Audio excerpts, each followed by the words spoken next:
Amansane yena yedimu Kumawood TV aba Amansane yena yedimu Kumawood TV aba Amansane yena yedimu Sini papa bena upe biasha Amansane winyano baby Kumawood TV Amansane yena yedimu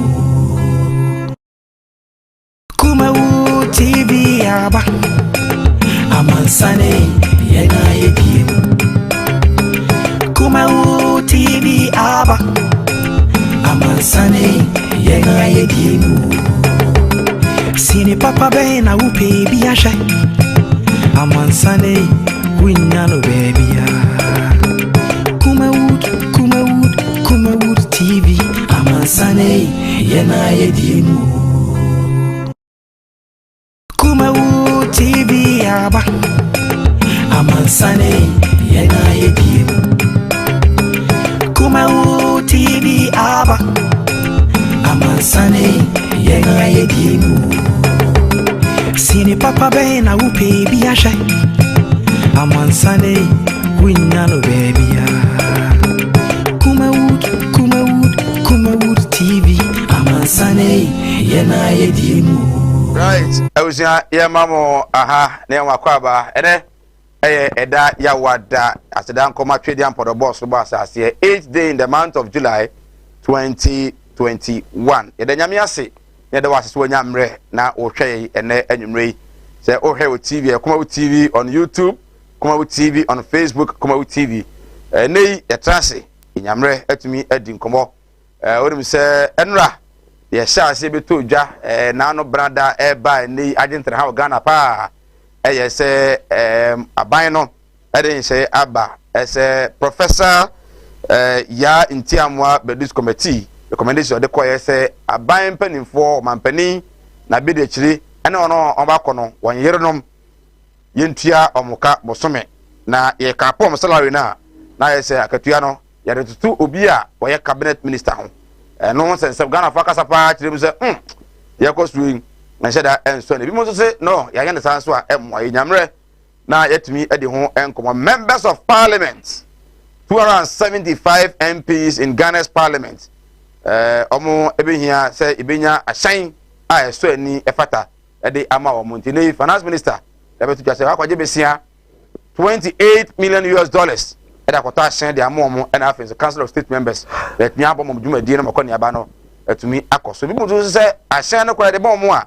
omo head akra ntu yesika no na oman no asan abo ho ka no so nkobo ebenyamre na yatumi edi COVID-19 nei ateki a new dimension a enya agro me no ka say delta variant ene yare ba ko aba no say COVID-19 no ebia na oko Achimota senior high school a mafrando do no na nya yare ne bi ama Ghana Education Service ene Ghana Health Service nya ka bomu a omo che say 2 weeks obi mpie obi ma ya lock down the school no said the let me ahwe na yetimi asi yare no anokwan ebu so ka so de asie no enka ban wampanimra bonten na nka o mekuru so down all schools na entumi emwa. Well, the fight against COVID-19 emanu so a na akofom emanu so a na akofom ebenyamre na eno so yetumi edi ho enkomo onim say the issue of say yetua aban no na yere anazo mampani yere ene na be de chire eyere muka ma akofa nsama no there say 2 NDC MPs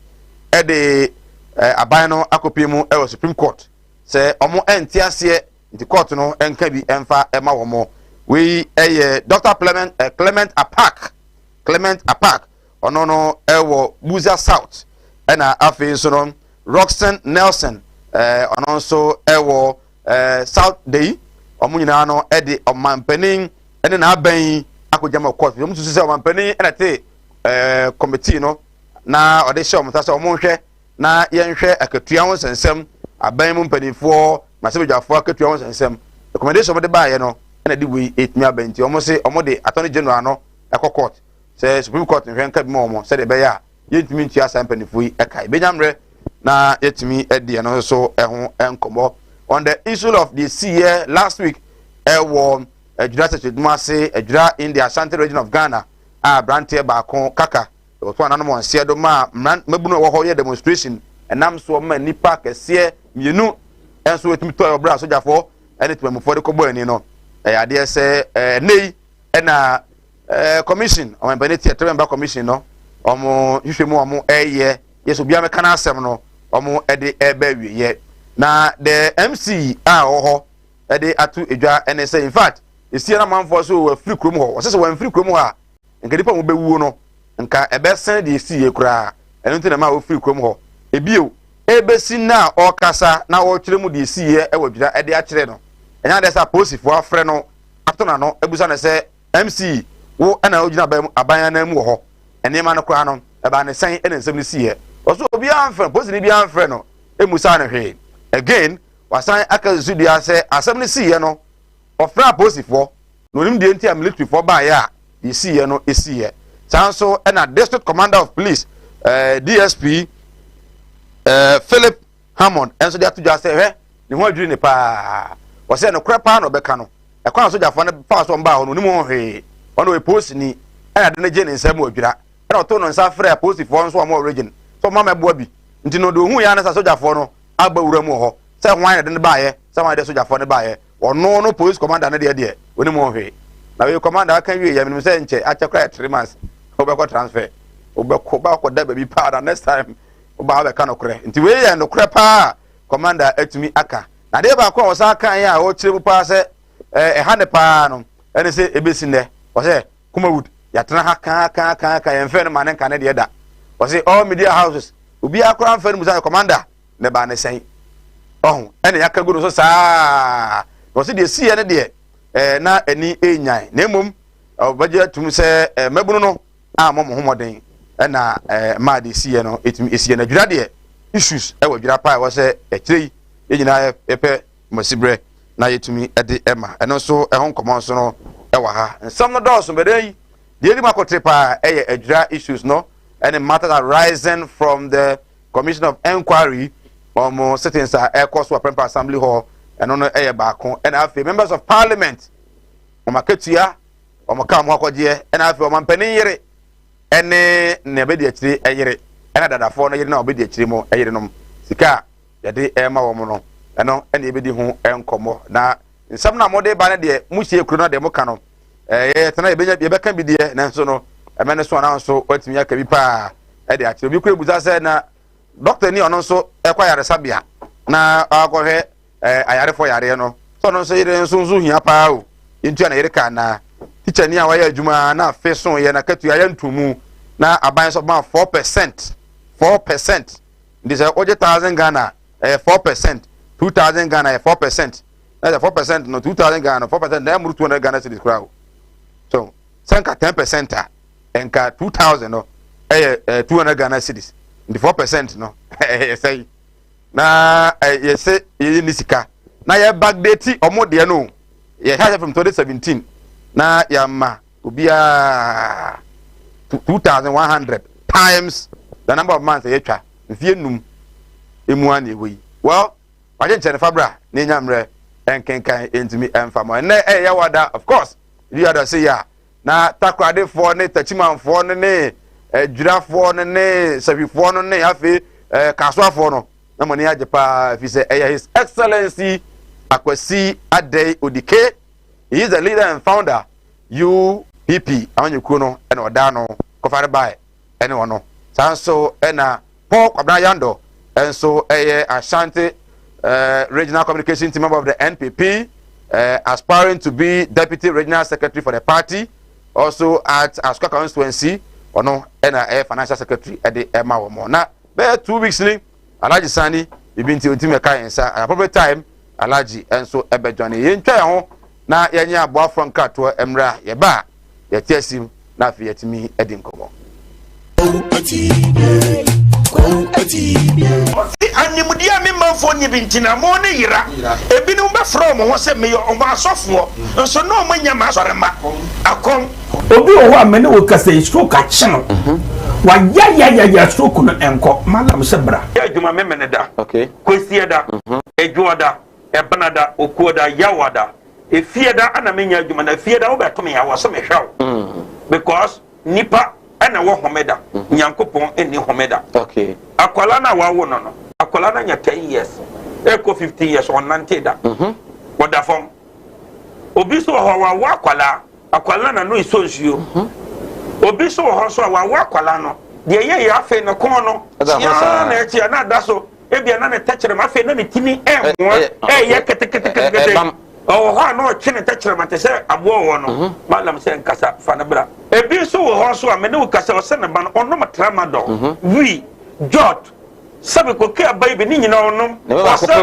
glue ankasa nkra no wasa twi glue ka ho me ne ukasa o ba bi na ono ne kodaye afa de ye obe ma no kwati na twa wura mu a ase eya dan te se achichide eti malam se wo de abra oba bi ho na wode no aye den onu be ma hia pa na nsuo ni nyina saba bonten enti eno ntina ma onyem ana no wo ba me kyerɛ kwan no wo be hu say abɛyɛ mremremre okay wo ba nyim easily piaw so ho adwiriw ene danta de bibo ano Mala Muhammad Spiritual Herbal Center ebena da bia 7 to 9 p.m. ene ni hia Kumawood TV na yenya mre enwura sunsumu ena suko na ohaw eda oso no Mala mohwe na onyi emfiri ho emfa emawo etwere yare bia edam wusika ena ayira na wohwe ojapade bi na obi enam kwa bi so age afiri nsem utu gold ena opese onya emwa anase ebi akontuo enema ayedin amawo oba no odaso jonso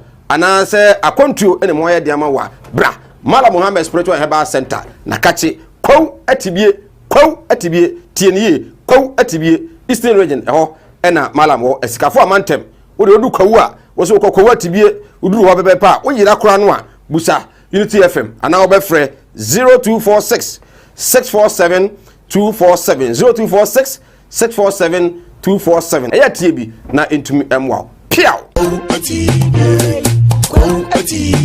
and yaro ahodo ben na agi ni padua no aboso yare bi ti se eni yare akoma yare wadumu ato wontimi ndidi oba ne barima wontimi nwo me kanfo tahwid naturopathic clinic adodo na efreye Madam Katri clinic di amawo Madam Katri clinic enam homeopathy naturopathy subetu yare nyina efri ho ye ne kofa bae de Madam Katri tonic aba adwaman so eboa siesie ni padua no ni titiw e de ma emma wonoma won fichiko ensisi so yie sa wono Madam Katri tonic eboa ema woni padua no enyini yie na aboa ma wo fichiko so aye kama ye won fidie wa waso a ye de aba adwaman so a ye de hwehwe di padua ni mu eyi ya ro hodo ahintani nyina edi Katri clinic e wo Kumase Asante Mantembu adi ne wo Madam Katri clinic ya re nyina last time FD ya hwehwe say dwade ka to yi mu agi atum se eye well all kia obusia say iflimu why the den it be slower we na fa kokko we me na say dia wa wonu tua wo fa say no mo ayɛ den ma me di wo de we na wo yere na mfa nkonkoye diguma na ma me why slower ebusa yenko Kumase munko Kumase Martin Luther oh na it's been a long time oh yeah me say minia obra kwantu ya wo semina na ma yanka twene ni ahwedan yo ne busu pani asoma me semina me pada o Kumase akamara na me so bia chini yenya daka yi ya na nsani na semu na woda so a wo hia me de woni problem kra wo beje di se me free Dubai betru Ghana ana me na confidently wo to na na mo ansia do ne eja yi ni bo me so e wo abre na me ni kapre odu ko bi na kire me go straight casket shop e wo Kumase labor haya me ko ho no ma anu musa ni me yes kan hye ye o wo de bi ntwa wa no misika ya di ma me se me papa no ai so abezu ya se me ambulance na me sam fe de be da no enka ambulance ani de be da ho omu ya ambulance service into ni problem kra ani na ye nya ni se ubenya sika kakra bi di ato ase you know se Kumase stay by plan no ye ko na mo kwatira o some Cosway casket shop ye wona ka me bere te se de mo hu ni na Cosway casket shop ye wo Kumase infant new town ye di labor office na ben Cosway casket shop we are the dealers in quality local and foreign caskets. job training Kumawood Training Institute yasai ababio sese de yase ye ma yetiefo ene yahwefo nyina asua nsano dwuma wei aye nsano dwuma ene ti se woni nsano dwuma bomodian se obenya nsano dwuma entra Ghana ha se obaye adwuma ba kope na wodi ayeye dabi asese wonya adwuma bebre eka adwuma wo ye ho sana yetu kwankwa abrochi a ye no eno nti bra ne besua adwuma ni bi eka adwuma bi a wo ye ho eno nti sese de ye de adwuma foforo ene de aba ye be kyerɛkyerɛ bees making eye senia ye sidi ahwene eye chain eye bags eye mpaboa eye ye niema bebre brand ye nkyerɛw senia si eye no mushroom farming eno ye senia si edua emre wonim se wobetimi de na wotwemienu pɛ edua emre amana fifi abokama ama wotimi atu adi ana wotimi atu akoton brand ye nkyerɛw senia si eye no ye nuanom akuafoe ye guso afrem se momra na wombesua senia si ye we decide edura ye digu haban so ama me hye ase kura babra entimi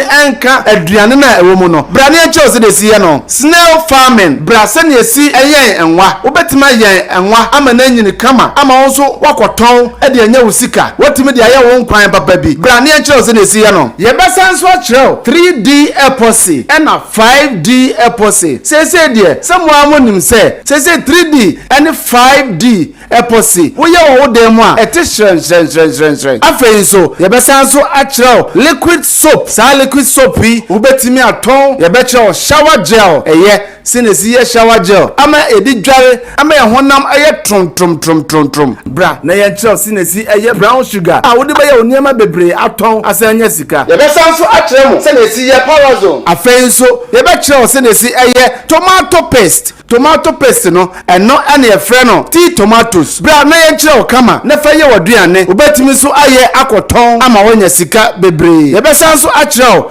ice cream wo ye de show fridge ma de sanima we nyina ye kireo na ye jew 300 Ghana cedis pe ubedi kan asende 50 Ghana cedis na afei ye de register at the amount ye register wa so fra chiri ana wo ba na ye buku ba bi obeda eno achi no ye de bi ebe handout at the amount ye besan so aye pen drive video ana se ye be kire ni nyina so ye de be guso na at the amount in case say uru fi bibia na wa fa na wa play na wa hwe na wa kaka ni nyina afei so ye be ma wo aduane adi wo lunch a obedi na wia ne de ye de be ma wo ni nyina ka 300 Ghana cedis a obetua ne ho na ya sa kire enema wo nyina we de eye fofofo se wo pese obesua sansa no nyuma we nyina ene bomodi ase ebi we de obeba esanse se wie sa nema ya boboso nyina ye de foforo ene beba eye dakope ene ye de e kire eye Saturday 17th July mu ni da etoso edunson ene ye no eda ba kope ye de be kire nema we nyina kama pa eno ti no fa number na eda screen so no na send your mobile money ede man sesi a o send 50 Ghana cedis na wo ba wo de 250 Ghana cedis no ede aba send ko 0244294066 0244294066 afei so obetimi afresh a number ya egu screen so nyina na afei ya register aye 0244294066 channel so say aye number ba ko pe and that screen so friends a na ya register ma aye 0244294066 friends na ya register ma say ka se Kumawood Training Institute a no ji so say ensanu dwuma ahimfie beye butu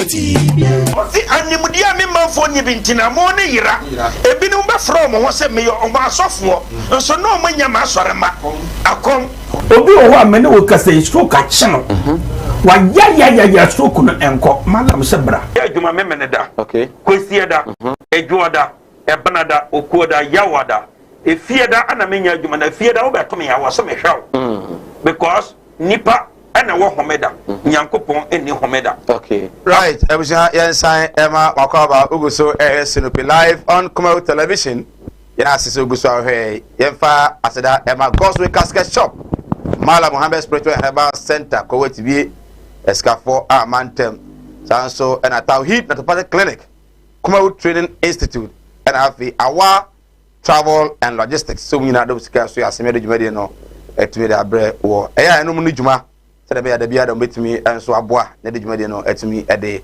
abre wo well ye shan komo na ase bere ketwa bi on covid-19 na vira iremu ewo adjura commission tena se yense pepe ho na ye de hakowie on the issue of akatua no yentua omanpani yere ena dadafo yere nom eka ana se hunu se edwuma bie ne ho mo ye de amaye nti yenjai ina no anya nchire fabra pokwa yando atena se sanso ena akosi ade odike his excellency eso atena se oyena kwaba eno boko de yesu adum ye ho ye akama mu de obi se tuntum aya na ebusa wo minim se bia obi afiri mu a oh me have brothers who ma me na free me papa ye Onassis. Oh, okay. Yeah, Bewa. Who be home? Where me have brother. Oh, okay. Oh, okay. And Yako. Tin Mukudi 1 week na. A year by 1 week next week. Oh, okay. Okay. Yako. We shall afford us. Now, party muti saying. It's a party in 70 at the form cry because ya twa baby your omanpanyin ewo. Ah, bosumin soni. Ultimate formal government. 7 months. Ultimate formal government. And everything has come to a halt. And I know because nim the phone doorso. The idea of penny party back. Nana Eka. What's it? Nim the phone doorso. As I saw breast of the best out of it. So I MPP in the council. MPP in the council. Catch so or not MPP party. Because this sitting president, ni sooner ni banya say MPP party. Oba want man ya reshuffle that. Kakra one. Minister tourism ministry Afriku koi. Ema otinjesi bai. And the baby. I think about 2 or 3. And the 4 baby more. Only Timo Joe Moody. So be a lawyer, maybe I go. Yes, sir. Ya transfer power ma ono ahono sa akofo na adodo na wasa yiwu eti why the delay what it presupposes to say onim krofo no say omu na ebuana me na achieve it is just a matter of downloading their name into the new administration catch a kind for say maintain. So be on so ni bia na wabre. Oh my brother, listen. Edi abani na ya dada for na neighbor. For the ministers ne there. Dodo na dada for but deputies no chief of staff anya dada na neighbor. Freeman no. Papa ya we press for interior no na ko. No. Niti ho ne de. Kanda pa no na ko. So masa nsem to for mo ai. Yeah. 90% of the ministers no all man is higher okay e bi kwa wo de mu wa road minister oni ba bi o wa yeah do so say e na finance minister oni ba bi o wa ho no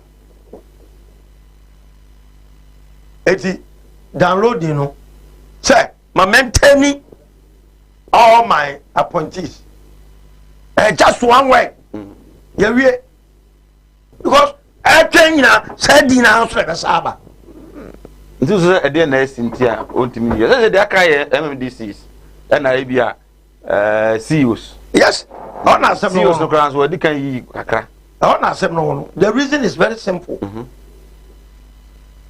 you was sikabia bon and approve ni apia yeah and we don't have money the country is broke. Okay. It will constitute those bodies now. I will set payments at once. Oh, it's coming home. Oh, yeah. No one ma catch you. Cocoa for cocoa. Cry a quadrilo aba. 1 year ni a bisica das womb.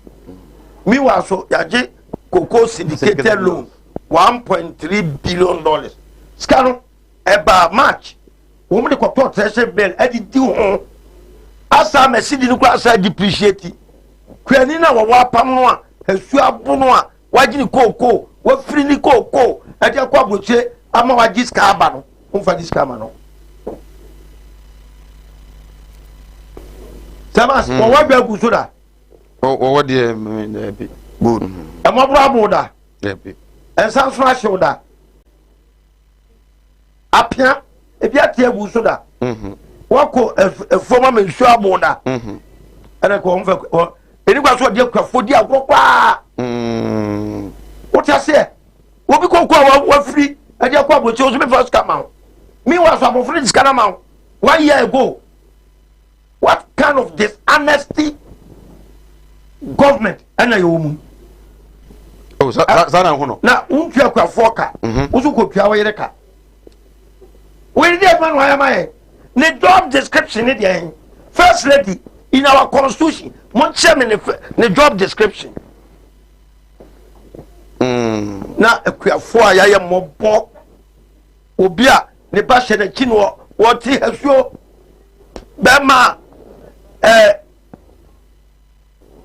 the sekai wonim tene yese odofu a na obehia o me beta ko bi di mu a nya na ye fente dabi eye na meti ayi abe okay na yi no the branches no awo no chichira na ja soja oh okay ene fente tene na de mo odofu a papa no no je fence so wo share nko bi di mu no o pa no o pa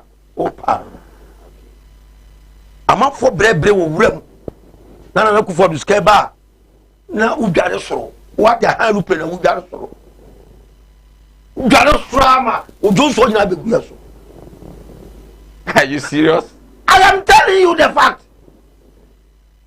Play now say no play kwa esa kobi se ka yi presidential jet no judgment debt was wayomi no dia no sa judgment debt le bi mana ba mu da last month for judgment debt I don't know for Canada I don't know court no one to can any ebua o mo fetch akọ that's a mere allegation so my Canada because and the maybe I was not judgment debt Canada na me say masa mami ka se ba control ababia akra bit my afa no we di anya na kufo because we a lawyer and he knows the implications in mutual contracting. What should be excavator? He knew the implications. And yeah. Okay. Well, I was here. Ugoso Sinopi. I think we join here. And now see. Now you more kwaba. We about kwemu Mondays to Fridays. 4 to 6 p.m. And I de ebro. Trying to say nyamre. Edwene on my Ghana. You don't know who him dear. Na utimi edo. Esuko ekon say mo don better antene His Excellency Akwasi Adeodike a leader and founder UPP oha so na Paul Kabana Yando Ashanti region communication team member na osan person nyame adom na national party no ebietum Ashanti region obeko as deputy secretary for the party ono so atranse Paul Kwaba Sir Mike mejo so o outfit ne kama me das kama pa wa ban na waso ampa nye abaya sem wa ban na waso ampa maka chere say me ti he me kura 2 master's degree ene no kura bobi su kura 3 years juma ye o udeti first one MBA in banking and finance okay second one MBA in logistics and supply chain management okay pa me di ni nyina to baby ena me pama BSc what you say because baby but who is say Ghana no potential no is so huge. What you say? Yeah, you pama there. Boxer shorts show be a Ghana hano. Ya kraba. My panties show muna. Ya kranaba. Handkerchief. You twaha. Ya kranaba. No correct. Adentina. Ade. Mebo. Come on, Adentina. Yam pam sa ne mani bi wa ha. Okay. Eti dia wo mi students no na pam. Okay. What you say? And I'm why first ano. Yes. But who's our trans ya no. And the Kenu be studio ha bia hu say wa ban aba. Edenti no wakaza. Edenti eno wakaza. Mike. Eti for na beka. Eti for na beka. Na ban aba. Eti. And I don't care last week. Ba go frere. Was papa no what did well, Paul, Oti sister is no cast a Quiafo. Yeah. As a cocoa no crown on the mamon Namota. Abanin Tiomka. Can you be Bressa and a caravan or the bands in Tianica? Is it not unfortunate? Right. Say, Mike, my fa acquaintance. I mean, champion for. Also, be do now one champion for. Yeah, not a nefe. It's a year quite by and who see it down. Regional Minister, Rasa Mosemensa. Me born a basso. Okay. No machine crying. Say, Yenimuno dada. Say, or no, you will be a Omasum Eba, baby Biara will be a. Yenim crying, Yenim as Antiachimago. Okay. And maybe a nature mana full and mistake. And ne, and Yema Ama, Yema Bafomo, and my Yema, a gra. Ebaho. Oh, bibi esi wo ho wo ti ase.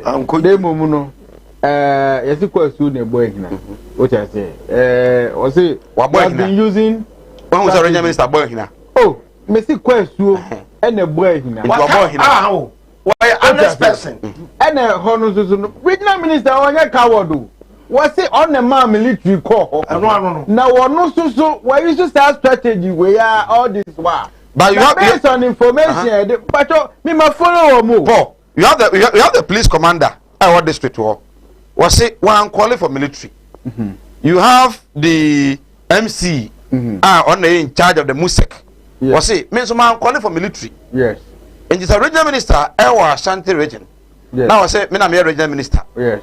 Situation now AB and anchor the MC any commander beat me. And maybe the regional police commander beat me a control no. Regional minister said there be.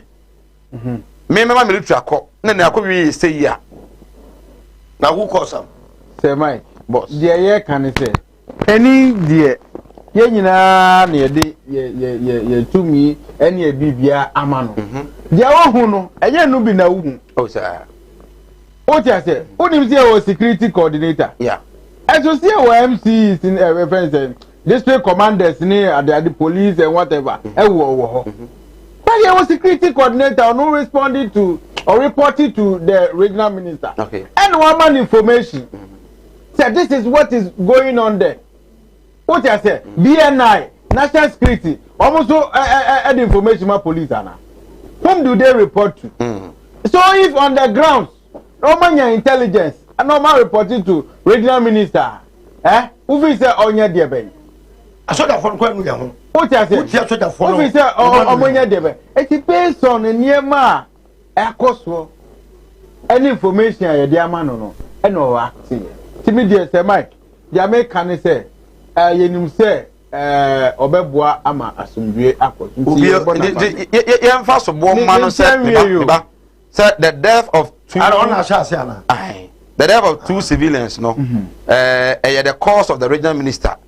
Say I went me and coordinated well with the MCE and the district police commandant and the man is here. The American say, Yati committee, fact findings, you know, every baby back. Yeah. Near Kika Nina Embo Muman is here. Okay. It's the main person magic committee, no, Edumaye. Nemum the Ayatia and they say, regional minister say, Ono ne free, Emma or Mukoye. Now, regional minister, no. When you be a kekewu, what I say, the whole region, no security, no action inside. And you know, national security, friends, BNI, security coordinator, now report it. And you know, every information, no when you know, as to say, information out in this to our Ukra. And you know, but Mananka, Omuntimi and coordinate. What did the American say? I understand your point. But I'm going to coordinate. This is way anyway, and I mention no. And as I mean, tell me say my mama ebia, my mama memu be hard. Dan say ono honor who say military, area territory. Is that the best? And I say to entertain that. See the air can say regional minister one kasa mu konko shutu nkrofu. Okay. What the air can? Yeah. Any soldier for no so. Minia emi say ye soldier for no say. Omo so ya frɛ omo anti omo kwaso omo koshutu nkrofu. There could be instances ebi dem mishap ebetimi aba. Ye no omo na tie. Ye nua no omo. Ye no mu ye bia no ye no mu bomu na aye. And we cannot run them down. In fact, Ghanaian soldiers, they have been run one of the best soldiers. Sure. In peacekeeping. Peacekeeping. That is not peacekeeping. But I won't say the air can. Civilians demonstrating. As my it's different from soldier near. Peace is peace. Peace is peace. See a cat say yema sumbiemba baby a. And I'm a catcher say yema sumbiemba baby no. Ghana soldiers no. Ya rank one of the best. It is a basa yama ni muso ewo ho a. Menjin this regional minister out of the blues no say soldier for nkwa. Maybe there could be way. Now one of the things Abama say media reportage so contribute here. Okay. What you say? So it could be one of the things. Hey, minister, BBC whatever. I'm not using also adapted that strategy, you know. And the young Munko.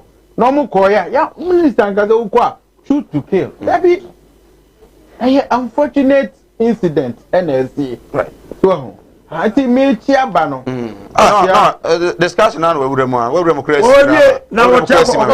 But then another way is what so what is a post for no so ka say you kum kaka no ninua of primary investigation my no say no ninua ne kun no but kaka yere say nya no kre all the evidences that some people are giving now police for no eja tum no enya no kre am be some ye cover up minia the year can say say ne yere say enya no kre on fa de okun ni kunu ni mre what you say me susu matie oba bia oti fie ho say oti dede what you say ya bo ye de ade abo obi a ye drag no akose battles what you say and obe hia papa idio say papa idi what you say a ohun na ono eka no ano say ono obi nso account no yes but the year can say a police for pacho a police for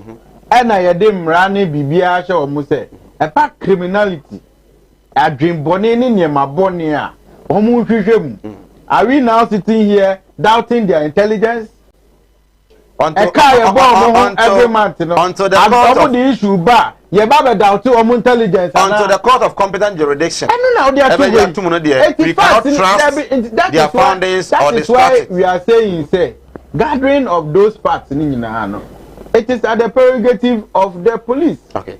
It will say say nya ni nua no na ye obi fofora fabra e bia na wo ne ne ti dem no kaka adi nkomo bi a kire wo aye nyina ye nim because the dan wo ne mienu na tim so ye pedie wo free mu say wo ye pipi ni so ye hwan wo ye obi enu ho obo emra so what you say whoever has done that criminal thing no to be brought to book ye do we dey ba no obeka say report no say committee no and our commission report no yes ebi musu say ahwe ba akoye the old story ahinya say eya na so issue white paper to so engosi aga do you also foresee that say engosi aga yeah na compensate omo bi akon say you started say you run your state institutions ene niema ya je tum say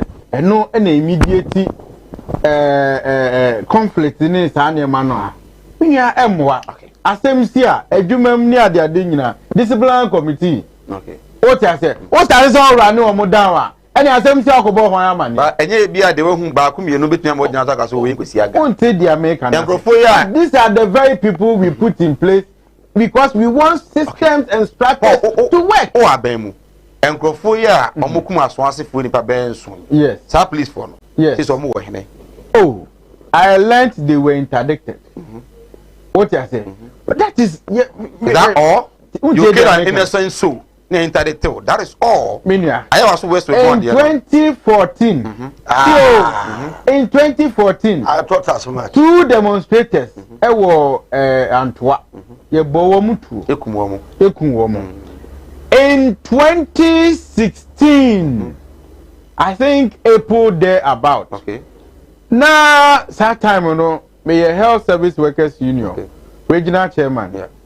ye members to be ewo mampon ye bo wo mutuo mistakenly ni say omo refi say omo ye armed robbers ye who report no asat now I think say ye police for no after say omo ye omo investigations nyina wie no it should end at the court and a court no the way you postpone niema no me I have a problem yes number one ebo wa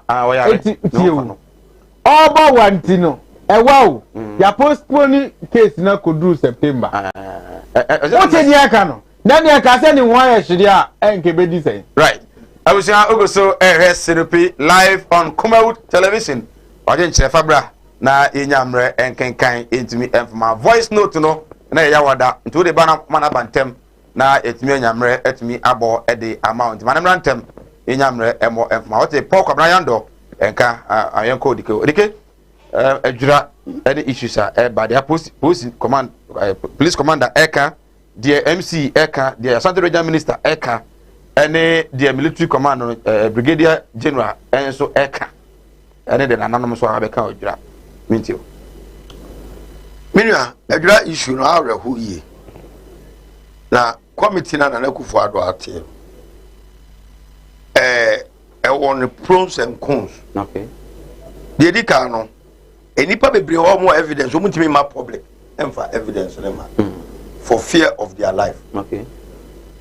Enti media anka fa baby no. Anka ye investigation no undercover. Okay. Anka beboa. Oh, papa okokum Uber driver. Yeah. Ama public committee bia. But etima apprehend yeah. Perpetrator no. Every phone be so say omo babe can dey see pa because all the TV so na omo evidence dangerous for their life. On the other hand, okay, before you go there no, so would you recommend say enka 3 days your modisi no omo kwanto say bia wo a onso bia person be ka kire mkokoa mu no brana would you recommend that? Ya won krofo a ya fa omo tuom ka a omo adwuma ne say omo ya hwehwemu undercover CID4 asam na asi no CID4 they are there in their numbers ade ba ko pe na ba public manager ho and say enkomo na ekoso no a expose aban no am ya ku say enkojo pa omo twani nyina no abeda di kai said you ka ka police commander of regional police command yeah say omuhia reinforcement yeah one reinforcement no asoja phone kan process for you train you in service it may be route to bawa next omu kwa akoye engagement omu wo niam omu de ko ebi ne ade kata enimu shield no what did I mention as ebi wakwa chanchon kontiba okay bullet rubber bullet water cannon and sanyama but military they training women in force they are not in service and on brigadier can say they are trained to shoot exactly and they are to use live bullet not any perfect assembly it's our regional minister now see regional minister Samutie or say he was asked to use to call the military the one that say or also a regional minister. Nana Kufuor is the commander in chief of the armed forces. There is no way proceed soldier the Northern command ebe move troops to Adra Nana Kufuor nyawe. Oh, and that yeah now listen to me and listen at every point in time Biano. Listen first. It's a lie. Look. Soldier for eduma nyinara. Nana Kufuor or say every day or update. Okay. Commander in chief what you say? Command the beer the coffin. Only a chief. Now we a chief you bet me ate wabra on your way. Regional minister, so for the Jimmy no de corner. omu de bufo na koye eto omu duru ya no obi a wa invite o say enka me kwa me ho akyem beboa me ka so ko de fie na so ye minua wo se meboa e de na ehye kwa be na me mfa so mo awo wono wo police station wa bira wuti si ya na wo ya action. So they did not call them. But who tell the commander kind? Me ba ho. I don't know because said you won't come on. I expose you.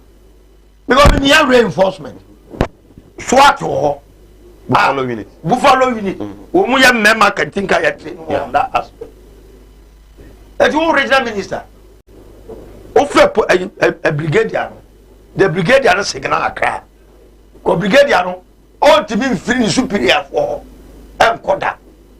And the green light was given in Accra. So move in. All in all, MKE. The American check on a phone say. Nana Kufuor Amamuno. A brother to say, or Tranchana Sujan Ibefa. Because, meba. No parliament. Obia, Yanya handy over. A parliament, at that time, Ghana. No need leadership. Now, so the four the penal. I don't know your high foot. Massa. A parliament house floor. You call by invitation. A house on its own. You invite one to me, who ordered them to go there? Listen there. You can't want to. And you might be brave because you memoir. Nana Kufuor is of more militant than a Democrat. Say a constitution, no. When we say Toko Bebre wom, a design to chrono, or the Yanyama, a bad board in a bush of fauna, what they abwa or one in Nipedia. Now there could be a crime, and said, Wama MPP communicators in MPP phone I am because there be almost sorry, and your mom about review so by defending. Ghana fire ahead of them. If you be defending an Akufo-Addo, Ninsembia, now look so stupid in the eyes of Ghanaians. We're Ghana for Niate, Ghana for Udia Krobia. Ejama, women communicators, they are struggling. We read the organogram of this government. I will be at about 7 months. Or transfer power to yourself. Up to today, won't you be for more government? Minuya. Yata, what transfer power man? 7 good months. What do you mean constitute 2 government? That's about Jaya, and we one of Mokaya, 24 one of Mokaya about Jaya. Tibiana will delay to give us the best. Do you know the implications? I don't know. Now a lot of statutory payments are on hold. Okay. Contract for Ndiomoka. So many people's money is locked up there. As transition. I have come da. Minua. MPP part from Yamobo. Because Papa way, or Nema way in Nama, MPP won Yakono. He is bent to destroy MPP because so and it is unlike the MPP. It is unlike MPP. Everything democratically the opposite. Well, but what lesson you bet me I draw from the SU Webjano? The SU Webjano. Regional Minister or active ultra wise. Idea only powers to command anyway. Okay. Also, on one about one thing, we be taking the responsibility. Say, be a self Drabiano. I mean, my Bruni of Babaka. Bruni will not defend the stupidity. No white man will defend the stupidity. But on where defending the stupidity, no are gagging people to also support him. To defend indefensible. And the MC, you know, or tete. Also, when flew on the base in Canada, and he's right.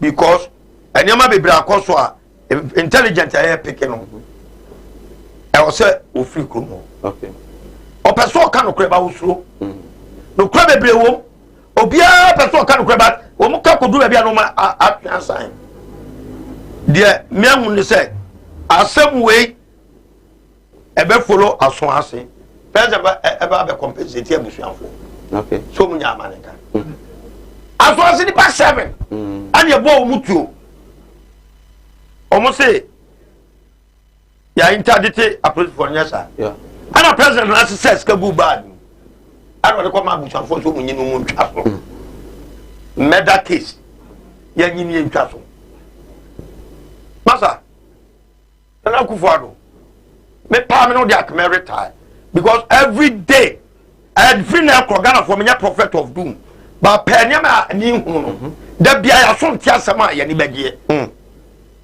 tense na kufuado na be resign mo pa mo ne date sir nana do be resign wa resign on timi nto aso no akiri sani ma we ya na ne papa ye ya e ma ai ke champion mo dey bu futu aban mu ye. Hey, asema okede zero. No video, no tape so. No tape. Don't mean to azu ndu actually. Na ka se digana for ya na ka so. So de ko o ha wem, wo tisti anim, na ka de ko hwa amnem, ne ya ja so fie nya kogu amnem. Say I be sexy to abama say, ye be tua ka bo so me. Ne di anim. Se man ka asema okane serious. Oh, na just serious matter ne discuss no. Very serious. Mrs. to resign. Ya tia sem de biara da. So what you? No, ne saying. Mr. Man resign. On resign. Seven man do be but woman Ghana for you know. On resign. Ala bo chef to be new president de bia. Yes, isida. Then sida. What am can dey? Wanya say fie 9. So on tia say. Messi. Na no e trese. Masa. E no e trese. E fi January be si ne. On tia say. Ya tia sem de ba kokora da. Da bia sem ya ti bia ya abofo sem. E be to aso sa. This is what I mean. Well, Agusia also Sinopi live on Kumawood television. His Excellency Akwasia Dodike and our tenant again Chene Fabra, Ninyamre and Kenka and from my entire home and your boy from Kratomra. Yaba, Yaba Remu, Akatia, Yade Emma, a buy, on my penny, on my bakro, on my yerenum, and on BDH, a yerenum. Do you agree or you dissent to this? Now, if you are MPs so. Tika moja kotokas e obra bi mususu se okomufia ahye no kwa no untimi nkan yem kamra oti animdia me manfo ni bintina mo ne yira ebinu be from ho se me yo o ma asofo nso no manya ma asore ma akom obi o ho amene wo kasa stroke a che no wa ya stroke no enko malam se bra ya djuma me mene da okay kwesi da ejuoda ebanada okuoda yawada efieda ana menya adwuma na fieda wo beto me yawo so me hwawo because nipa ana wo homeda nyankopon eni homeda okay akwala na wawo no akwala na nya 10 years eko 15 years on nanteda woda fom obi so ho wa akwala na no isonsuo obi so ho so wa akwala no de ye ya afi no kon no ya na echi na da so ebia na ne tachere ma fe na ne timi emwa ye kete o ha no chine tachere ma te se abo wo no malam se nkasa fa na bra ebi so wo ho so a me ne wo kasa o se ne ba no ono matrama do wi jot sabe ko ke abai be ni nyina onom o sa glue an kasa nkra no o sa twi glue ka ho me ne wo kasa o ba bi na wono ne kodaye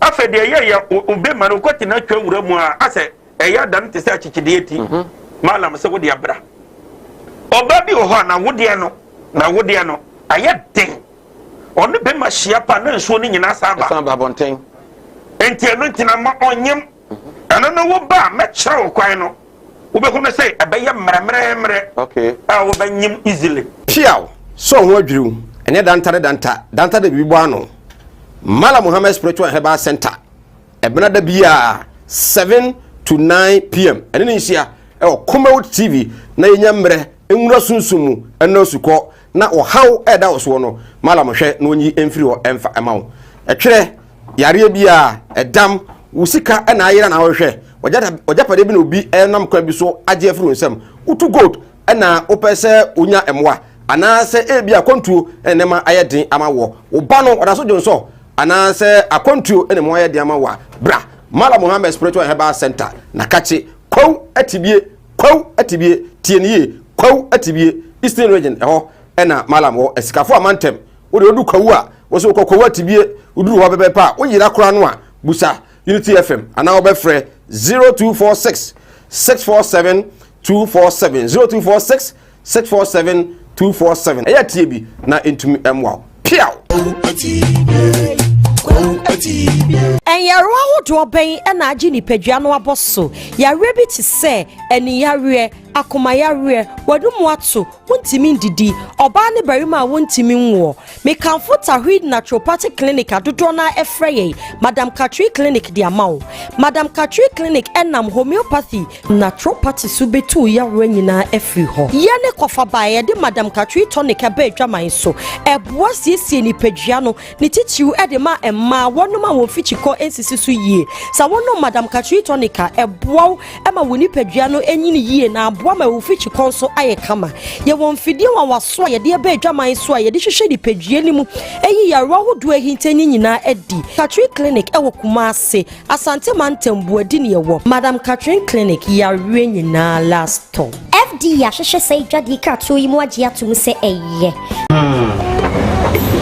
well all pia obusia yi say free mu why the den the be slow we na fa kokko we free na say dia wa wonu tua wo fa say no mo ye den ma me de we na wo yere na right abusia yensan emakwa ba aha eye Kumawood television medi ere se my dwumade no eye silopi adwada ekosi fiada na ere dwumade ebre wo hyene so say asede bi wo ha yemfa ma Gospel casket shop maka kire se eba se wanya yie na ope ifrodaka ato na odi a se odi shere no nyampa dia Gospel adwuma bia woye bia no ebenya ho adaka e de ama wo sanso na ope canopies chairs ana ambulance drinks ahodo na ope e de aye adwuma de bia nso a Gospel casket shop akache na obenya bie Kumase Asafo liberal about eho na mobutu obefre 0243 737 457 0243 737 457 afi Gospel etumi ajo so asdabio enko enfama Mala Muhammad Spiritual and Herbal Center enso ewo ko atibie eskafo amantem Mala say o hawne amane ben na da so honhomani honhomu ene honamani ni na bra na ontumi emwa o say aware no aware awone ma wa wo ba no nso oba no na no sunsuo etwe ha yare bia ha obi bia no oso ba obetumi agbo sanso na opeso odimatum pon koso na etimi krabehwe na nyesika gubotom ko ade a bra na wontumi emwa obefe Mala Muhammad e 0246 647 247 0246 647 247 Eastern Region Kumawood bie eskafo amantem eho na wo koso afo ade nche ne bra na yenyamre entumi enkenkan entumi emfa emma His Excellency Akwasi Adewodike kofare bai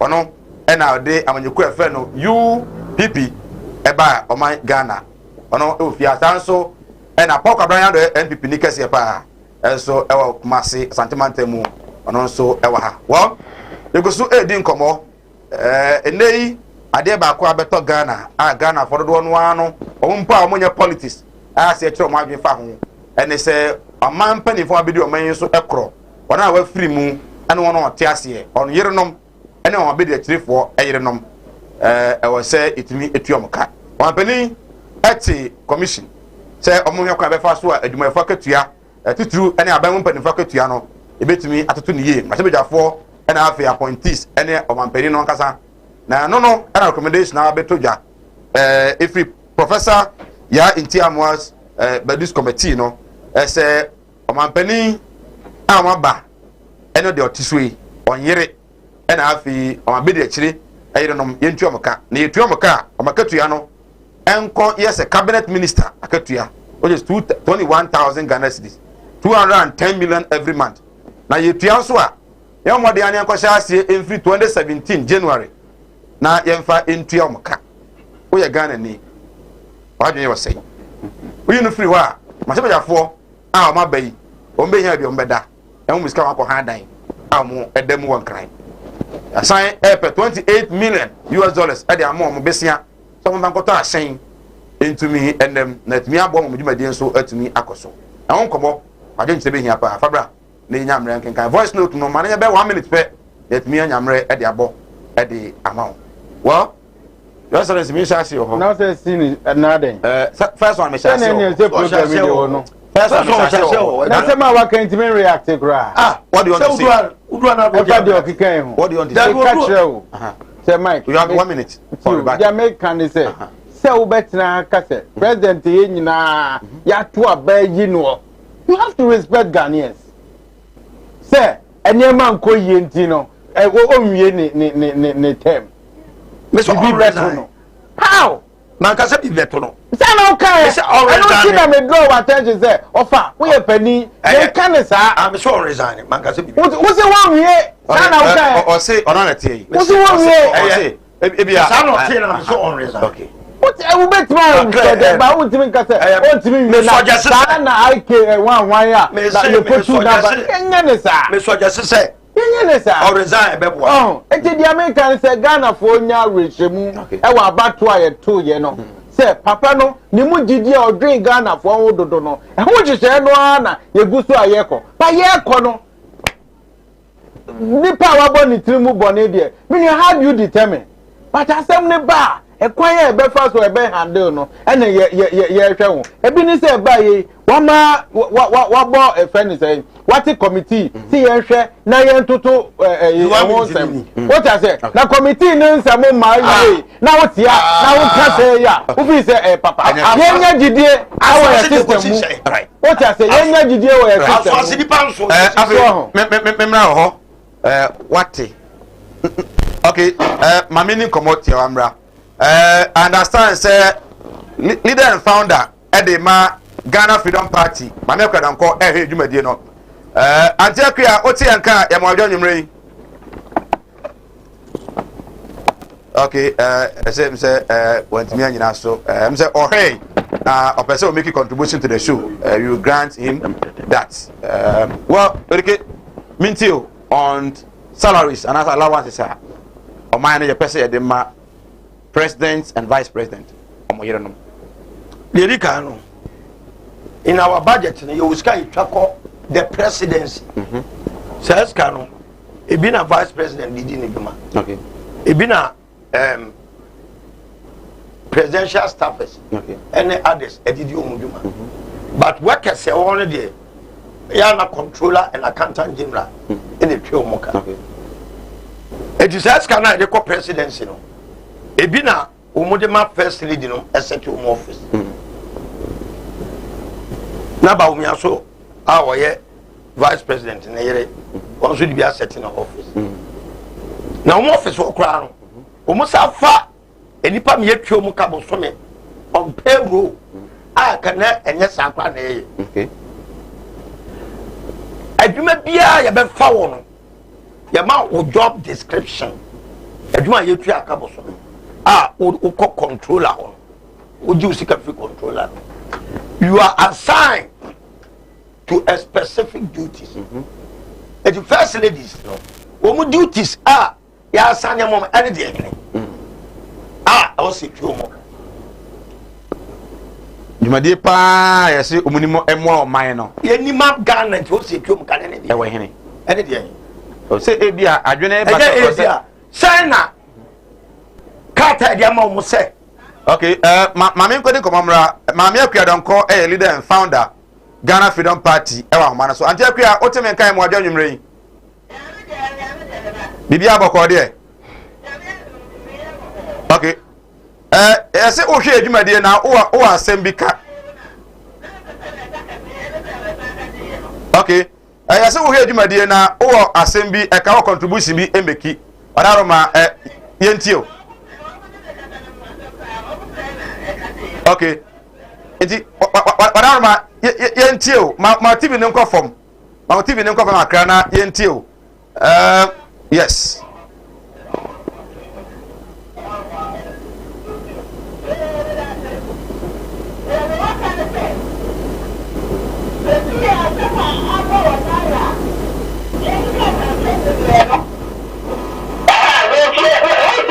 Yeti opa.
So lovely. Yana say, Mamia Kwadonko, leader and founder at the Ghana Freedom Party, and our tenant, our follow show no, and on one every in, say, a person make a contribution. But okay, Mamia Kwadonko, or very objective. Or say, Casaputia, catch a president, any young, yeah, that was good. Or say, President Zion can on any happening, yeah. Or by no, were cheerful.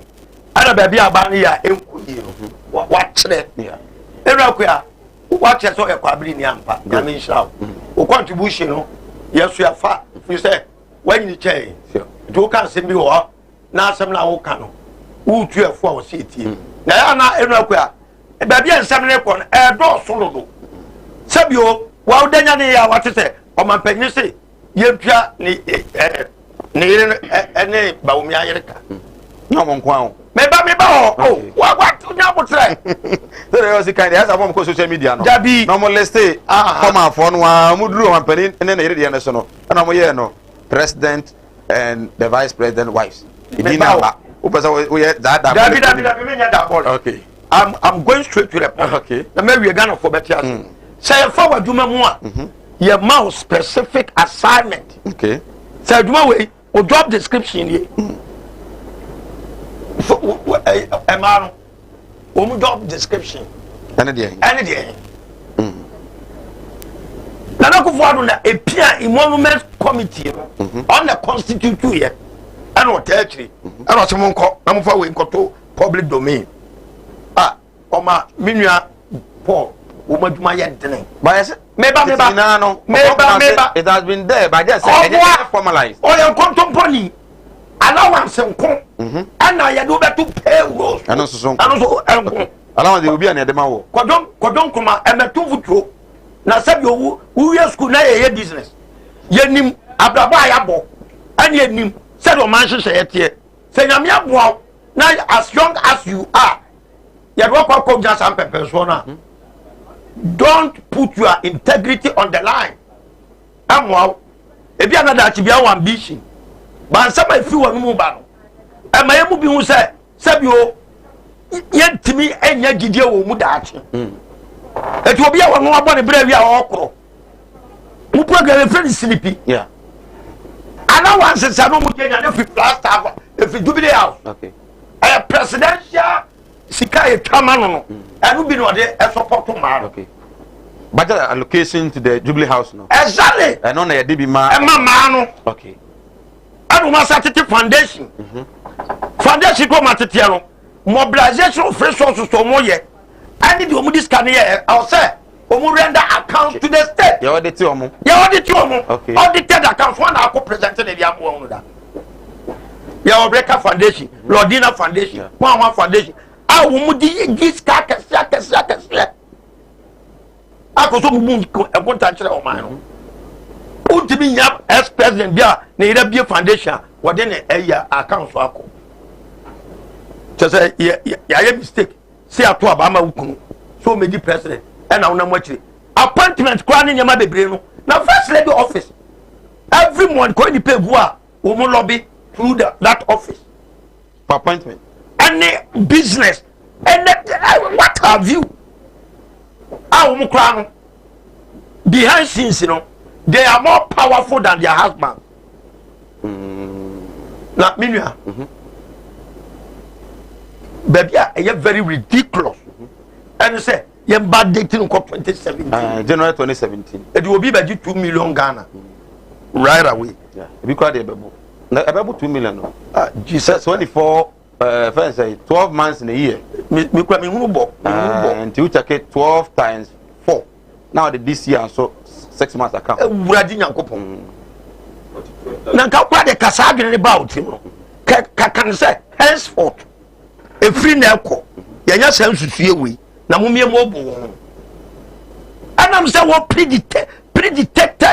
premeditated mindset we say for 2017 lima here what you say yeah eti nam pese musa na Kufuor say every time lima here transfer we woman e be 2017 no e dia na aban eyema wo say aban bi na anwene na ho a ko hye me busa unya nya no sa na wanses na opon ko don kuma se no mo die no sa ma ne for lima ire no oje se de ko don kuma e ka no se no kora lima ire no oje sa la wanse ni bi all this years ansa na Kufuor do ba power you see I'm trying na the papa e wiase u kan try u to bete you need a clear defined job for first lady okay and at this time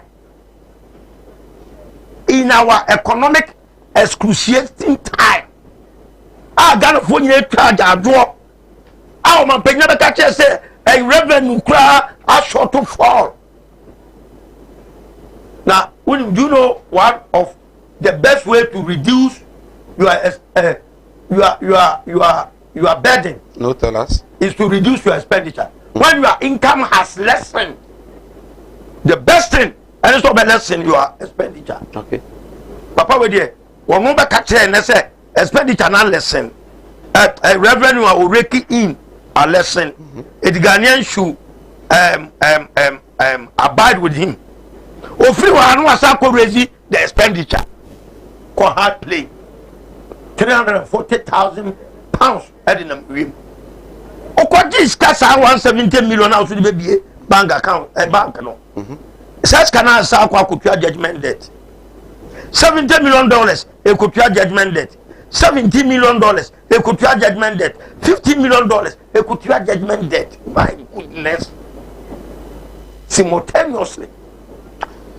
Lorena Mahama, Ernestina Nadu Mills, Matilda Emisa Atta, Nana Kunodo Adman Rollins, Faustina Echampon, Fulara Liman, Christiana Frifa no every fire no. Okay, and then Teresa Kufu Ado, Hajia Ramatu Aliu Mahama, Emil Akufo, on all day, Emil Akufo no. Akufo mame. Nanado mame. Okay. And I have Baumia, Samira Baumia, and Rebecca Kufo. It is you. We are busy. Lima ere. Now you calculate 210 million because say justify there. At the time when you can time when you can for and of course they started. What have you all these years? But any high time you say about show my system ye. Me question you say na Kufuado. Ebra na yi yewa Kufuo. Anwa ye state attorney no. Of Fatima Lima ire no. Of Fatima Champion ire. Se sa fere obedi akonya. It would say obo anu kwa ni iri dia. E be raise red flag. Ah papa da bra kawati. Emfa Ghana fo nkosa. Ye de odo ne de o mane ma wo. E me titi Ghana fo sa. So wanya bibia mo wase a ye nya mo de kono. Ma me akwaro nko ka asem bi. Osi nyanka. School egu baabi. Enye bi kwa mfomu. Me nya so say na na do the intel change they have lost touch for the realities on the ground. But okay, let's look at this issue. Say, yeah, the ma but obi aba de obi na de ma womo. Now, let's formalize it.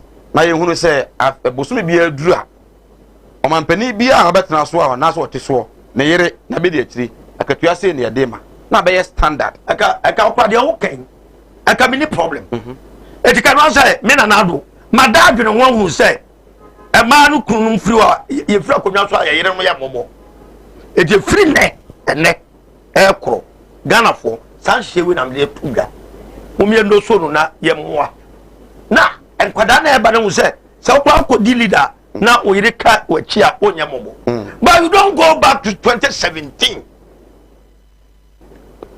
we situation in there so fe no wanya sa adwene no and there wo ka etosum but say wo ni premeditated mindset kaka se nkotwa mu ka 2017 okay I want me source of worry sir committee no so etena ase no na omo so ehwe the salaries of those people on the MPs no from 2017 na resume office. I agree me say no more allowance say na anya adwene say opese ebo ama okay etina na wanya sa adwene no ena mu tan na si na so bi kura ka bia ya kasa papa ejina ade na odi aba ejina ye papa ba wo ti me fi anko 2017 say ye ko twa ka de fi omra ewa masa right I say I'm very sad to have voted for the NPP.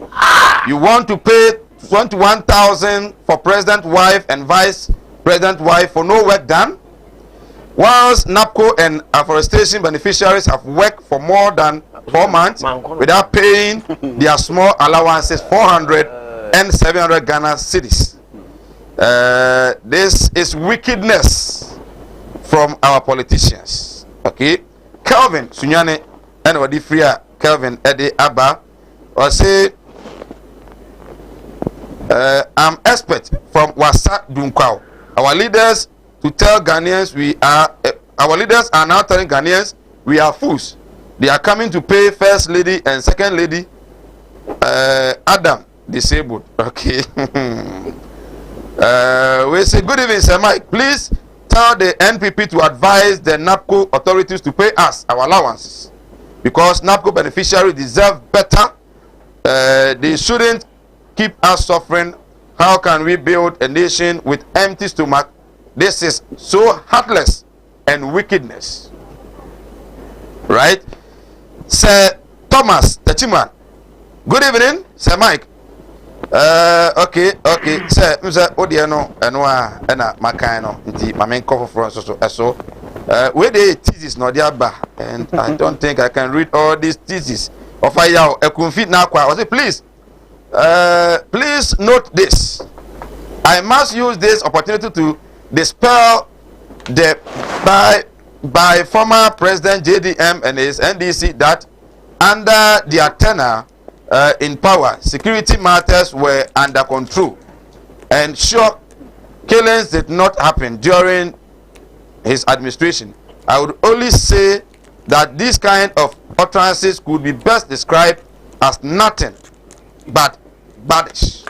And the CCCA or JDM Penswa in the Omo Enya Kukudru and so Echastasi Aben and our fire Akufina Kwa Ediaba. Samai, good evening.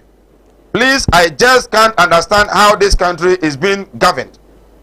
A country which the politicians has made us understood that we are in debt, and we solely depend on foreign aid. Sir Mike, can you just imagine? So after His Excellency bathing in air, he also wants us to provide top money to his wife. Oh God, have mercy on our country and save us from His Excellency Nana Danko Akufo-Addo. Emmanuel Buama, writing from Kote here in Kumasi. Good evening, Sir Mike. When former President John Mahama said he will pay assembly members, please. When John Dramani Mahama said he will pay assembly members, Nanado and Bawumia said no. Today, we are being told to pay their wives and their daughters. Hypocrites. Sir Mike, incompetent old. Okay. Yeah. Good evening, Sir Mike. Visionary Mahama built Bank of Ghana Hospital. Incompetent Akufo-Addo has nothing to show to Ghanaians. And Bawumia, they are threats. I believe that's what they are threats to Ghana. Nicholas, Edia, the Efri Sunyane Abba, I don't know. Well, good evening, Sir Mike. My regards to Mr. Udike, and I would like to tell him to keep telling us the truth. God richly bless him. The country needs leaders like him to rule us. From Peter Gosso. Please, I'm Pepe Kojo from Offenso. The former president of South Africa has been arrested for 15 months. So the former president Mahama and Nanado must also be arrested. Greetings to my lovely girl, Oba Papebi Cynthia, and my mother, Madam Ya Anywhere. Okay? Ever there can you see her? You better sound the Aba. Manamrantem, Inyamre, and Kinkai, Emfa, Emma. You go so, it didn't come up. Oka Briando. Paul, Mintio, a buy no Niswadi who say, or penny, and then a year, and no one will tremble. And I be there for. I was about some swan Tiomaka. It seems most Ghanaians are not happy. When we say 2 NDC MPs at the Attorney General Court, Supreme Court on this issue. Clement Park, and I have Honorable Roxanne Nelson, Omo at the Attorney General Court. Said the air cost one, Omonino, and you can say it's the Ghana. Wabana Deba, what motivated this idea? I say, Mike, Messado Asibim. Now, I think we are in some training. Sometimes, you know, also what you for. Now, panelists, so maybe I chair. Now, what my said, I busy, I can't cry. Now, seven no said yet, no. That kind of happy, actually, Ghana for. Commission is a committee at Nasi. It doesn't mean say I buy say and now they said they are Fatia Nanado say Yen Piana Yen Pia Wimuka. That is not the issue. Committee's recommendation and not just say a binding on us to do that. That is why I am for public discussion. I don't know every here. I parliament. But what about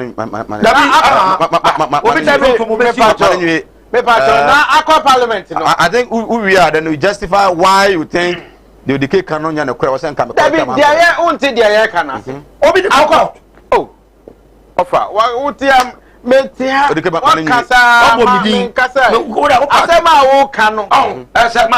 Issues of that nature.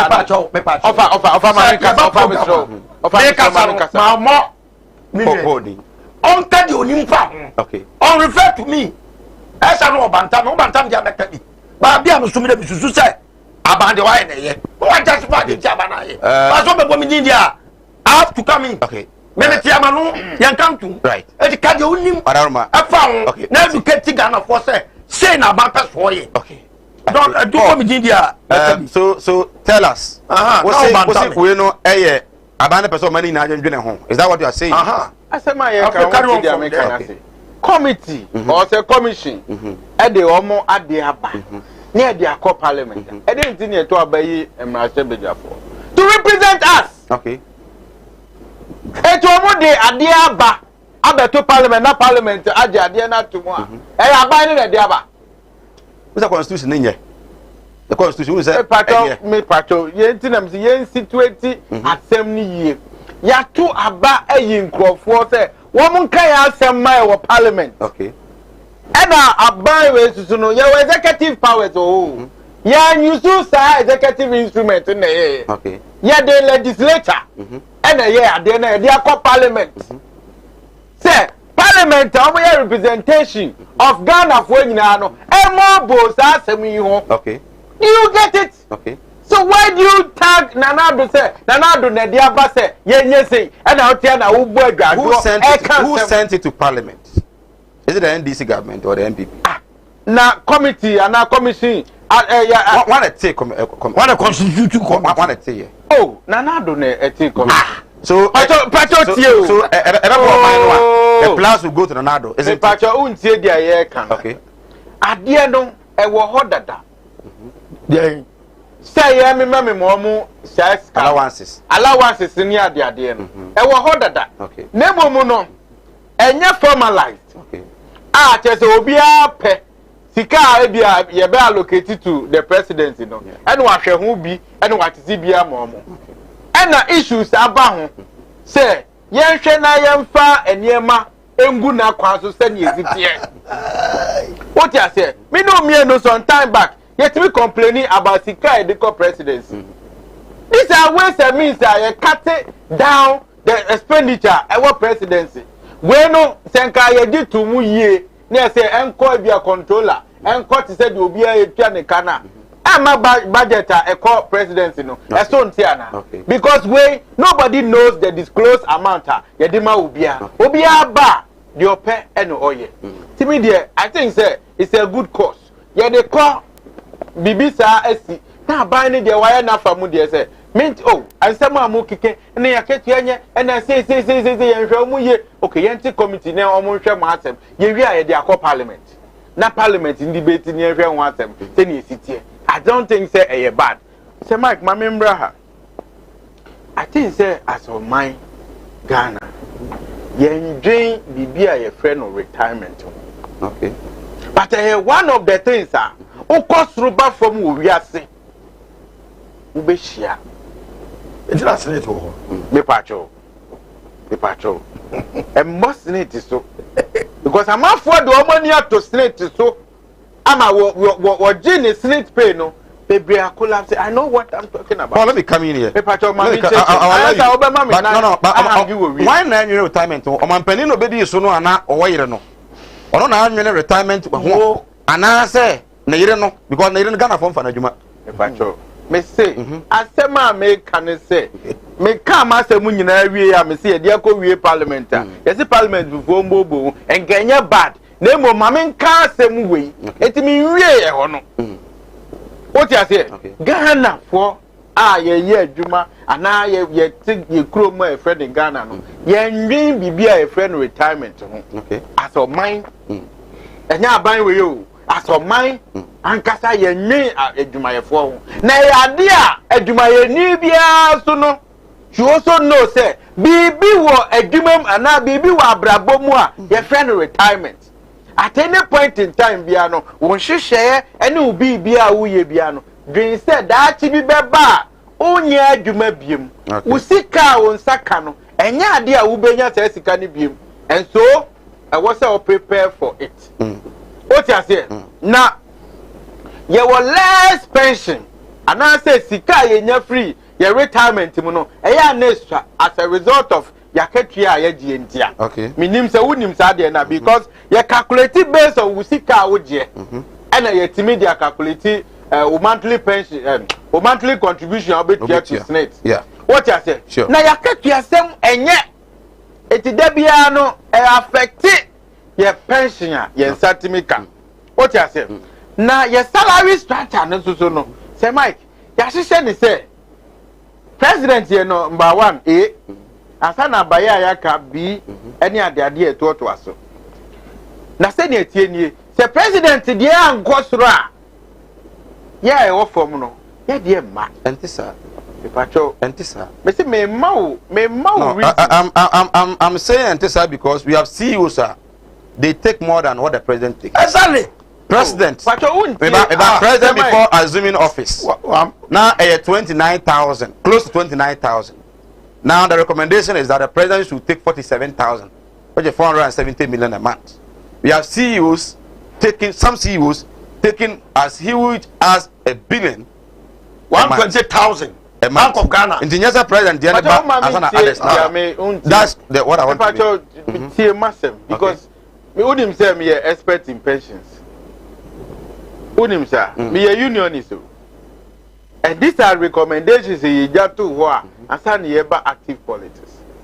What you say? Eti na me set example at will say. So we CEOs. Okay. Omu institutions mu a omu pay ni wasro na. Who say workers na wo ho no omu complaining too much because of their salary. O dey kwesa de no.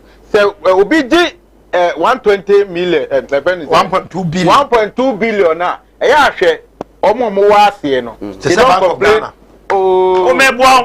They don't complain that much. Yes, but I want you to understand. Say institution penny no ho no. Dey na nkosra. Wo akwala no wo dey na ma. Eti me mpa ba me bo nyina ne say ye momodia mo pe o man pani die no enkosoro. Okay. Ekwa na ye ewachi no ye dey na brezi. E na mama example say company bia pani pay su bia no enkwala ne pay no ewo nanim kakra at least a average. Okay. What you say? So now I don't think say Mike pacho ti o. I don't think at any point in time yeah Jumaya for there. That has been your strategy. Okay. Say, Uba Buama Penini de Napo. Na here's where they know. Etima Papa Ababa Peja. So, and you're bad. Okay. And you're bad. Because you're young, sir, and you bet me raising your pensions, sir. You know, yeah, a man for 4%, you say increment. And on almost someone, not the Nagrat, Eddie Yababonte, by the end of the month. Sabana, 15%. Almost every I'll forget the okay. I didn't number, yeah. But so now, do you agree, sir? Do you agree, sir? Yentia president. Omama bano wamudaso the also Nayere and Yentia Moka for bad with that amount of money now, with what work no more yama because in Bacono, Sanahona train dia. Near say Abroana Bono, ye man of 210 million every month because Nikuba Savo Mayanwa. Ordinary teacher will take Krebiasi. Put in up for messages on my deba. Why are Juma Bosome 9 in Tianica? Are we being fair? And I say, I'm on your phone, Momo General Quamo. Say, my senior. Pinia, who is them say in Tia, I'm now saying in Tia. Sape Panoa, committee Nidia, young family, you, and young family. But you were baby, Pacho, your baby, I did Beco. Okay. What you say? It is here the court. Your friend is a master bedroom. Now, Muji Tuma. Yes, you are right to say, the court. He said, you are abroad. Actual, you were one or the court. If you call the Canada, the issue is that, you say, Sadia air cost at this time, here and I say, ofa eka say friend say first ladies no eye project ni ade obi anhwehwem what you say na say anu say twa ne ka de a say ne auditors betima akọ ahwehwehwe ni niam ananya sa na tie dabi anam chebu ye so wabusa the moment wo beti say anu nipa no alawa tini ade ne ede ma no e no oye dabi enti no anu no utimi enko bisa de ho ase but say ade ye de to payroll so dia obeye bia no e wo say etimi ko ready niam what foundation is different from my foundation it's different from Kumawood TV. It's no more going to be a foundation. Foundation they are private. Until they are can say. Foundation. See na ye say ye twa ne car ye fifa effect ye twa mo country and they are hiding under foundation e operate. Okay. They start say ye dia tum say afa dey see office amano otimi fast staff oye we dia adani institution. Eti anu the institution there auditor general ne one audit for betima akọ so that problem no will be solved but the ye can say o man pani yire ne sa way for no any o mo amaka no me there I'm not for it so I say I'm not me patrol I'm not for it. Thank you. What I say even at this time cry but a recommendation agba beto ho. So what I say, who proposed that? The government. Yes. Who proposed it? Now government no ofani niema free. Me administrator. Who balance a matter machine. Abesi a lab. Who got the management? Oh, I mean chairman. Who got the management? No, and I got away naba. I will show you, sir. The emanating memo no. If the laboratory way for the home. Okay. Omo ne buy ya nyina management di too more. Ye koto ade ne buy. So maybe it's coming from one side. And abani say sa dia. Ye pay committee no contrast. No for proper Yimba, you discuss it. When you would sorry, I was say, Abino na Akofa Weyaba. Is that the right interpretation? Also, the math. Oh, Uncle Sahan Akofaba. The idea can say, issue a better horror. Yes, see, young Kenyan, yes, I didn't know. Yeah, that. It's not true. You just come out, Lodina. But it is not determined. If you don't know, now, be our controller. I'm pay. And will be on allowance. They say allowance is not legal. Okay, let's respect my viewers in this way. In fact, this man has a good ideas. Honorable Odike, tell us how much Lodina was taking. Anna, who knows apart from their husbands? Odike will be the last person this country. We are OP Jamasi and our day Abba. We say, please, Mr. Holt, we are for the president and his wife. I'm a Ghanaian. We can't pay. Okay.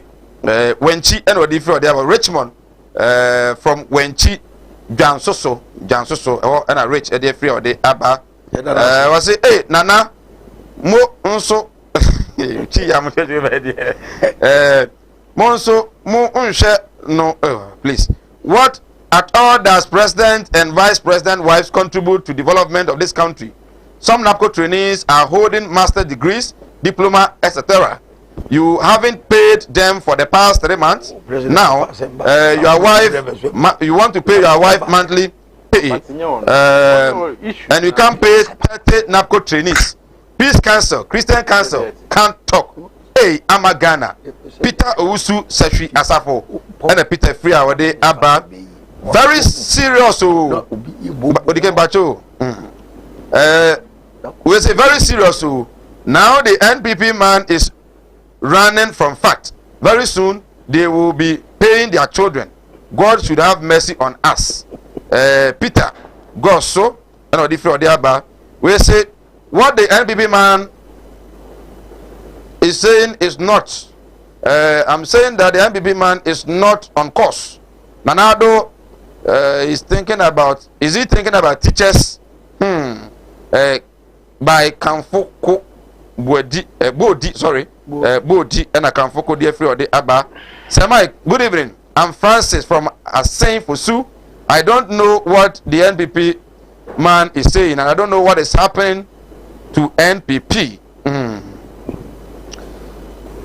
This is Benjamin Apeu from Asin Ando. This government does not think about the citizens. In that case, wives of teachers, doctors, policemen should all be paid.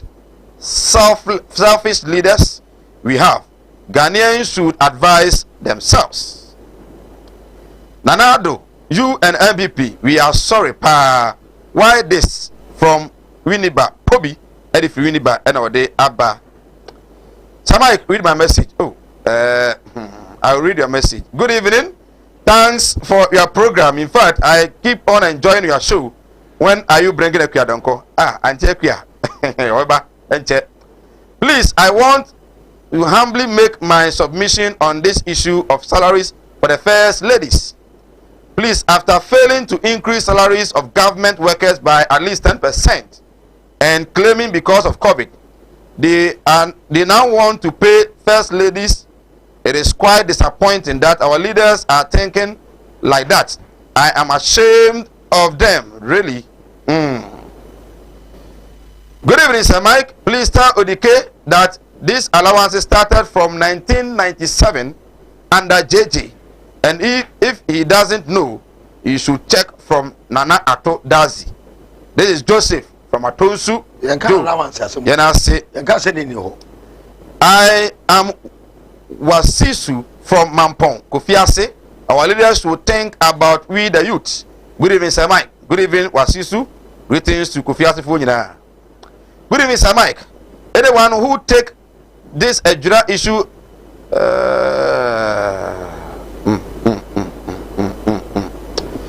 okay. Timothy, me tell you, why and I would free of the Abba. Osanado, Baumia and MPP government should use the money for the payment of their spouses to increase workers' salaries and employ graduate and degree holders. Okay, one ati. I mean, can I claim free? Not free. Mama voice note, mama. The NPP panel man is Miku. Are you sure that is not the best? Uwajene and on so najene and ubiano at the end of the eba. So the other bar na yenyamre at the amount. We say, please, good evening, sir. I tell the government to pay youth in afforestation and their delayed 5 months allowances and stop paying their wives that huge amount of money with no work done.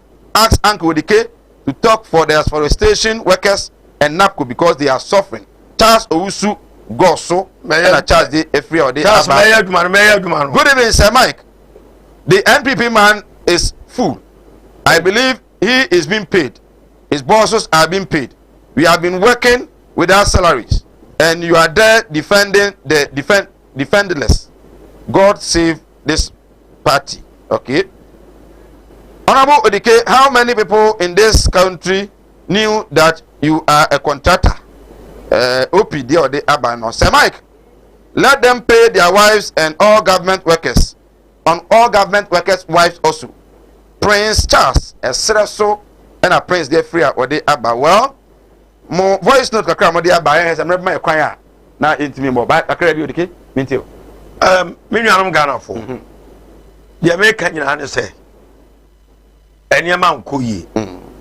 Any man koye ya how can say na your constitution. Na na do buy one say to kro bebredi dem. Ah o mbet ma yusu. MPP ni NDC. Omumu biara ni wa omu manifesto. Omu di she mu say omu ba be constitutional review. Until say be sadie no. Politicians be make Ghana. Ado makaka bensem. Ade Ghana sky do mu penyinara. Atiatia e fa ahudie so. Okay. Ama wo nya bubura atoye. Se me ba power, se me ma power e wo nya me ho. Right. But the American say mu nya mo ame. Na your constitution no. Yes, sir. Yes, sir. Right. Se mo to obama me dia. Me first time e say e be sa constitution na tumi ame wo no. Me de ma transfer do na ma Ghana for. Okay. Na mo bisu sa tumi no e dia hold me accountable. Okay. Anya sa dia. E be yire pa. Na do be ko so adwade wiem. Obetua no yere no muka wadanya ne ade be na adwene be no obeye ya nya o man so right. Yan from a voice note kakra Then what they are buy bit me abono. Good evening. Okay.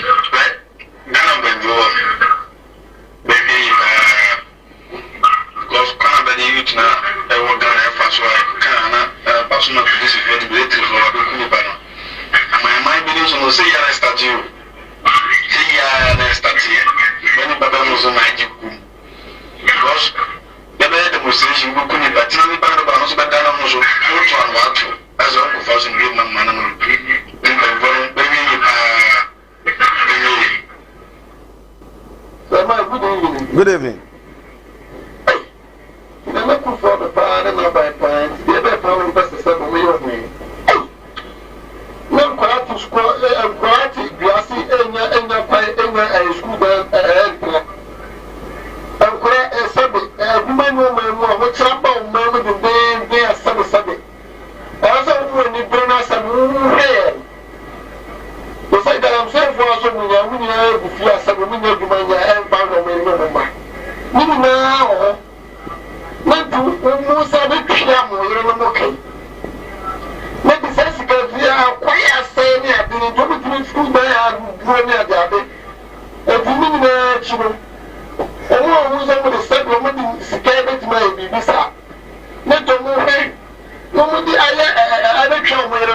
Okay.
So, you're from Congress, we do feature so in the way. Let me check Captain Kwame John Jabai, let me check TK Prima. Now, say Mike, what's the man who brought so if ye, and you custom, the Saya Rahusem. So, my Pina Kufa donation, pony tea. Open chair the year Numaka. It is a mamu about me, says I did wait on Mujitum. That's a mamu about me, a china, that's also what a tray, and I can't hear them, you didn't want. Not just on my baby. It's a nobody in the Ghana baby Joe Moka. So my look, Ghana Congo this time certain stage here, or my Pine Kufado and Casano, Papano, who named the brother Ghana or driving here. Of course. Papa is Sinciano, which is the cattle when I was the Ghana to work. Or my Pine Kufado, who be easy captain with Ghana.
move for Penny. President Bano in inaugural speech will say, I will preserve or I will protect the public purse. The public purse. Public purse. The public purse now will protect you. Okay. What you done with him? Oh, my baby, I can't afford to. Now, when you say, also appointment letter by the man. Yeah, I see. Yeah, funny see ya.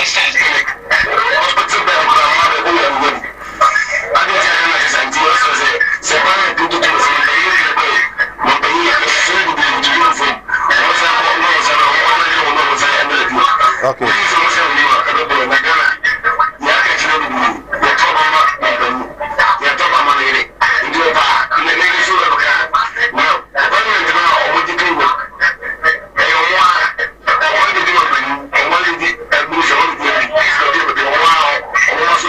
Okay. Right. Okay. Yeah. Na yemfa AC. Na me adom ochina adom dom ye so privileged. Adom ye benya one NDC member of parliament and afi one NPP member of parliament. Omu nyina be fie ha. Na ebuso omo se omo na kwaje tu mu. E na omo sa age atum se ye ma omo sika be 6 billion. Omo de bi ahadan o. Omo sa de bi atoka. Na omo asanya S Gracia. Ba ko yes Gracia man. Na ye no mbadi nkomo. Etimi ehunu se de Ghana no esi kro. Waje che da se pa onya amre na ode eba ye. De etimi ambo, de etimi anka mo fa nche ye. Emre ni ntibia da ofro mu no eba ntemo a ebetimi edi ho dwuma ede ama. Bo emre na so. Yes sorry. Ya make man na twa to ni se. Enye ade a aban wi na de aba. Eye ade a ye koso dada. Na ne ne se ye hwe nya ye ni yi. Enu nti ene ade akọ parliament se wo mu mobo hu. Etu obia ni wa ogo twezika ma one yire anase whatever. What you say? What you say? Nti no ye ntwa ebe se towing we na neighbor. Maybe na neighbor. Nti akọ parliament ye nyina yes. Ya to aba yi wo mu se parliament ma dia tumu. Obi ni ma dia tum. Abi na ho be dia. Yeah, as individuals no so ye betimi akọ appeal. Nti na NDC 2 MPs de kokko. Aha, enya NDC for nko a. Okay. Abronye minim say the court Supreme Court say yen chechira ade ni mu yi. Okay. What you say? Na yen hwe se ne ebeti akọ. Eti obi anu a waje bibia to. Akatua na ebe 4% no. Yeah. Teacher for no someone tiasi o. Say 4% there no di 2000 4% ebe say. Enru ebe do na say onje ntuma ye wo kwan a ye fa so a negotiation tripartite committee a omu nyina ehia no. Wa wo man tiasi a sen komu en safiga we. Because amane se COVID aba the Ghana for my phone no entiase. Yes. Na eja yema boso. Yes. And the same aban no ano. Yeah. And what commissioner omo I recommend am parliamentary aja to say yen konko tua omo a e ma no do so omo be nkron se du ba ko yen ko tua omo kan san back date no se sika no so no ikete bibi kakraka. What say the American? Me say committee recommendation. Which has been approved or has not been approved. And I'm saying it's up to say you better dia to man na say NG. Why na dia to no? One na me. Ya fan ko parliament. Na parliament meet obi. Okay. Double G to man. What say the American say? Yeah, kasa to say you paper de be brem. You must born mo de oji to mu. That's it. My man from de call here. Now there no you cannot stop it. But we have this committee can you stop it? We are in this country. The majority will have their way and the minority will have their say. Is it not so? Oh, Anasa. There can na ba ye nyina discussing. Thank you so much, Paul Kwabena Yando, NPP, Ashanti Regional Communication Team member. Hopefully, say be tomorrow. Regional Deputy Secretary no, Monfamano. So we see defend their body there. You know, no term. Mo de manwa obetu adwuma pa. Odike? Parliament for what here. Asem na be down there clear. Parliament kwa pass bill. Na la kufu ado ama assent enye mra. Yes. Erutiro on na constitute committee. Ana committee ndi akwa parliament. Ana parliament ya jatu. Etide ba asem no tia wo ka. Wo kwase sanction wani nyen. At one breath now say defending. The bottom line is process. Process. What is bad is bad. What is bad is bad. Okay. It doesn't matter the perpetrators. Mema question that me tie. Said the Ghana ni we are singing na akwa ahihiem. E wo sika sem ho. Player ha kwa Ghana wo wi emfaso ni so. O ma me wo fa se aduma ya de na kufo ado. And I mean, BPDB program was yet man. I diama. Yes, oh boy, I had the other buy now. Obiano can be mam. Yes, well, yeah, now, but they are His Excellency Akwesia Deodike, leader and founder UPP. On Mammy Piadonco at the studios to decay and have a poker brand and so by Yamia Tom, not only or China. Make a date. And join us from 4 to 6. Yakra will be a well, I will hear. I say free moon. Why the den? It was slower. We not fuck over him and I said, I want to offer and see no more drama. We know where now, in fact, and conquer take man on my way. I'm good,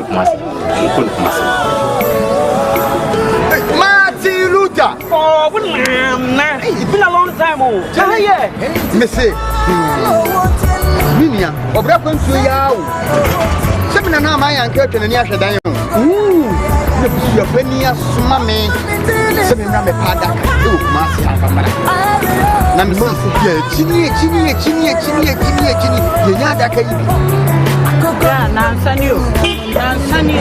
someone that's why we need problem crowd. Who made this free to buy better Ghana? And I'm in a confidential. What one and one said to me a day in the promise. And what bread in the capre or do you be next time with Wall Street casket shop? I would massy labor higher. Me call Ronoma. I know what's me yes, can't say you. You would have been Chawano. Missy Kaya, the man is a new family. I saw a bit yes, me ambulance. Nammy some petty, but it done no and come. Ambulance, and the down, only ambulance service into the problem cry. And now, the year is so open as a crab with the outwas here. You know, so Kumasi stay by Promo. You put them cut down. Some who's way castle shop here. You will not come every to send the movie now. Who's way castle shop, you will Kumasi in front of the town. You didn't labor office in the bank. Who's way castle shop. We are the dealers in quality local and foreign caskets. Job training.